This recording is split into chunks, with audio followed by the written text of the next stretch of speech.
আসসালামু আলাইকুম সবাইকে। আমি আলমুর শাহরিয়ান। আজকে আমি আলোচনা করব এসএসসি 26 বা এসএসসি 27 এর রসায়নের তৃতীয় অধ্যায় পদার্থের গঠন এই অধ্যায়টি নিয়ে। এই অধ্যায়টিতে তো অনেক টপিক আছে, কিন্তু আজকে আমি শুধু আলোচনা করব এই অধ্যায় থেকে মূলত সৃজনশীল প্রশ্নে যে টপিক থেকে সৃজনশীল প্রশ্ন সবচেয়ে বেশি আসে, যে টপিকগুলো থেকে সৃজনশীল প্রশ্ন আসে সেই টপিকগুলো আজকে আমি সাজেশন দিয়ে দেব। এই সিকিউ সাজেশনের মধ্যে প্রথম টপিকটি হচ্ছে পরমাণুর মডেল প্লাস সীমাবদ্ধতা ও সাফল্য, অর্থাৎ পরমাণুর মডেল ও পরমাণু মডেলের সীমাবদ্ধতা এবং পরমাণুর মডেলের সাফল্য।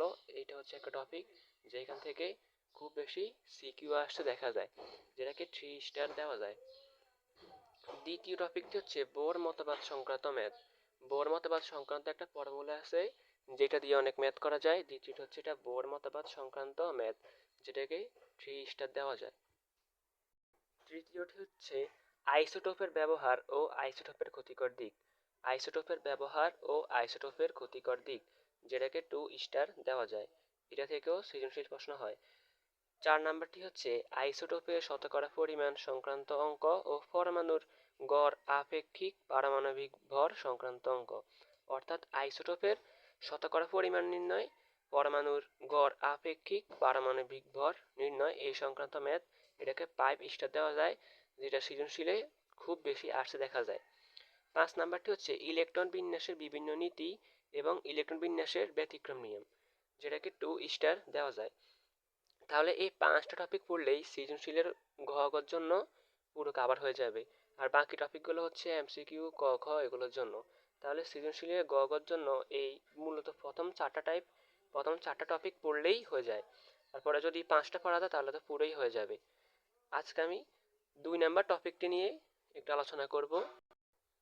আজকে ম্যাথ দেখাবো না, আজকে শুধু ফর্মুলাটা নিয়ে আমি আলোচনা করি। বোর মতবাদ অনুযায়ী, বোর পরমাণু মডেল অনুযায়ী বোরে অনেক মতামত দিয়েছে। তার মধ্যে বোর ইলেকট্রনের কৌণিক ভরবেগ সংক্রান্ত একটি মতবাদ দিয়েছে, মানে ইলেকট্রন পরমাণুর কোনো কক্ষপথে ঘূর্ণায়মান অবস্থায় তার কৌণিক ভরবেগ, তা কৌণিক ভরবেগকে প্রকাশ করে অ্যাম্পিয়ার দ্বারা। আর অ্যাম্পিয়ার সমান সমান এন এইচ বাই টু পাই। এই ফর্মুলা পাওয়া যায় অ্যাম্পিয়ার সমান সমান এন এইচ বাই টু পাই। এখানে এম হচ্ছে ইলেকট্রনের ভর, যা 9.11 ইন্টু 10⁻31 কেজি।